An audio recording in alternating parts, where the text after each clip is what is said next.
Is recognized, ranking member, for any questions he may have. Thank you, Mr. Chairman. And my Republican friends have called this National Police Week. And the chairman of the committee opened up his remarks by referring to National Police Week. He didn't say local police week or certain police week. He said National Police Week. And that's how my Republican friends have been advertising this week. And I'm just puzzled by the fact that when my Republican friends passed their rules package in January, they made in order a bill to recognize and praise all of our police. And it included local, it included the state police and the federal police. And somewhere along the line, a decision was made to change that. I mean, you made it in order, we were just waiting for it to come up. And you made a conscious decision to remove some of the police from this bill. Why did you do that, Mr. Biggs? I mean, what was the rationale behind going back, changing what you originally had brought forward? Why did somebody think it was a good idea to take out, for example, the Capitol Police? So I would just think, I'd beg to differ with you. I think you're mischaracterizing what's happening here today. So, for instance, in the Garbarino bill, that's assault against a law enforcement officer. Doesn't matter whether it's federal or local.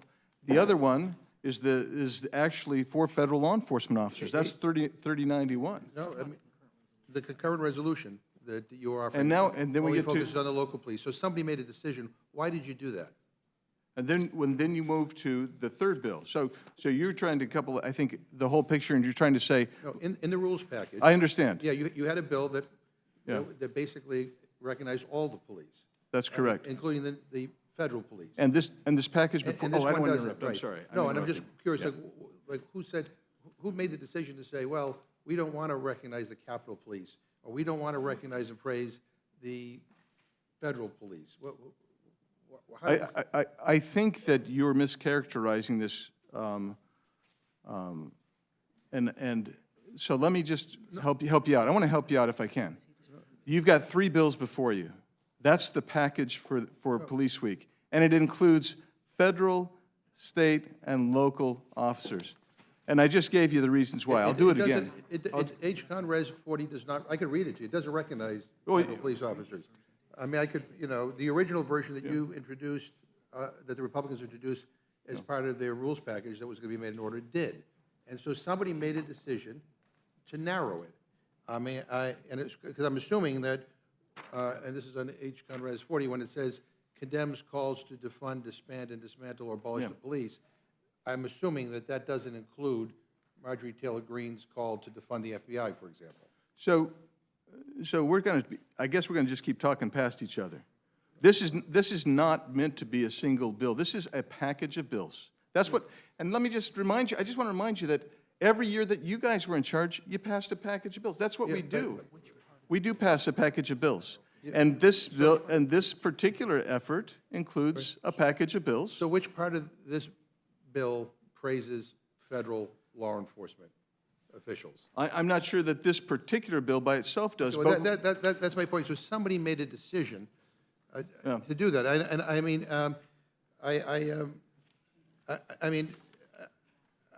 and I don't really, and I don't quite. I mean, what is so controversial about praising the Capitol Police or the FBI? I know a number of members, and I think Mr. Biggs, including you, voted against providing the Capitol Police a congressional gold medal. So I'm just wondering, what is the, is that, I mean, what is controversial about praising the Capitol Police? They protect all of our lives and the lives of our staff here. I don't think there's anything controversial in praising the Capitol Police. But I do think there is something controversial when you take a package of bills that are meant to be a package of bills, and you have the first bill that specifically applies also to the feds. You have another bill that applies to the feds as well. It applies to all of them. And then you get to this one, and this, so you're going to say, oh my gosh, you guys are just the most unreasonable folks. Nothing in any of these bills praises the Capitol Police. Oh, is that it? Is that what you're looking for? You're just looking for a sentence that says, oh, Well, I'm, no. We've done that. Have we not done that? I'm going to yield to Mr. Nadler in a minute, but I'm just curious as to, you had a bill that was introduced as part of your rules package, which included all the police, and now you have changed it. So I don't think it was an accident that you changed it. Obviously, I think some of your members wanted to fund the FBI, and some of your members are still, I have a problem with the Capitol Police because of what happened on January 6th. They don't like the fact that the Capitol Police defended this institution from people who wanted to basically overturn the results of an election, and it's an inconvenient reality for them. But I mean, but it'd be something. I mean, so maybe that's it. I'm just trying to say, why was a decision made to? So I'm happy to elaborate. And in the markup, by the way, my understanding is in the markup, these things were offered and they were all rejected. Mr. Nadler, I don't know whether you want to. So Well, I would that's hope I what get a wanted chance to respond. That's what I wanted to say. And H-Con Res 40, as you noticed, refers only to local law enforcement. Right. In every paragraph. Right. And it refers to the, in 2020, there was leftist and progressive politicians called for the defunding of the police. Was in 2020, there were 21,000 murders. We, the Democrats on the committee during the markup last week, offered repeated amendments to add federal police, to refer to the federal police that we were praising them to refer to the January 6th attack, not only to the 2020 Black Lives Matter riots. All of these amendments were either voted down by the majority, by the Republicans, or ruled on germane. Now, we thought they were all germane, but they were all ruled, but some of them were ruled on germane, and the others were all voted down. So there was a conscious decision by the Republicans not to deal with federal law enforcement and not to deal with the January 6th insurrection, presumably because Donald Trump was responsible for the January 6th insurrection. I yield back. Mr. Biggs, you wanted to respond? Yeah, thank you. I appreciate you want to take me down a rabbit hole, and that's great. That's great. No, I mean, you do. This is a simple question. This is all about January 6th for you guys because you're a one-note piano. I get it. No. So when you start hitting the piano about January 6th, let's just say, I get where you're coming from, but let's also talk about the Durham report that just came out today. Yeah, all right. And let's talk about this as what it is. It's a package of bills that deal with federal and local law enforcement. But it didn't deal with it the way you wanted, so now it's the January 6th issue. So I get it. That's all you got. So go ahead. Yeah. Hang your hat on that. Yeah, you guys made this decision, by the way, before the Durham report came out. I mean, you noticed this bill last week. I don't know whether you had an advanced copy of the Durham report, but I think the Durham report was a colossal waste of money. But let me just point out for the record, since you brought it up, federal prosecutors have secured convictions or confessions from Trump's campaign manager, deputy campaign manager, fundraiser, chief strategist, national security advisor, 2 foreign policy advisors, his personal lawyer, and his accountant. And Trump has been charged with 34 felony counts, and a jury of his peers said that he is a sexual abuser.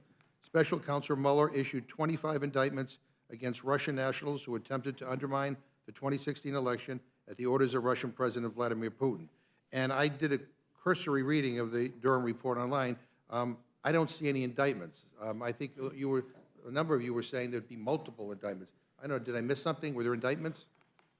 Well, I don't know who said there'd be multiple indictments, but what I do... Mr. Radcliffe, who was a former colleague who served in the but I would just administrations, said lots of indictments. Well, I can't speak for Mr. Radcliffe, but I can tell you that trying to get an indictment out of Merrick Garland is going to be pretty darn hard, unless you're a Republican, then you're likely to get indicted. So essentially, I think what you're saying to us is that the reason why, for example, federal law enforcement was not included is because there are some of you who do not want to praise the FBI or actually favor defunding the FBI. There may be. I'm not going to speak for anybody else. I'm just going to point out that this was intended to be a package of bills And you've honed on yeah, a thing that you don't like, which is January 6th, so I get it. I mean, it's a very simple question. The Republicans in their rules package made a bill in order that praised all of our police. Somewhere along the line, you decided to narrow it down, and nobody can really explain to me why. But nonetheless, you did. But I have one other question for you, Mr. Biggs. It's a little bit of a side. This is a little off topic, but since you're here, I wanted to ask you. So I noticed things like the fact that on March 29th of this year, you introduced an astoundingly high number of bills, 521 bills, if I'm right, to slash funding for critical departments and agencies spanning the federal government, everything from the Council on Environmental Quality to the Office of Government Ethics, but over 500 bills. Right.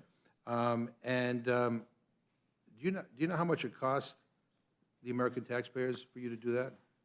Yeah, but I know how much it would save if those bills were actually enacted. You know how much it would save if those bills were enacted?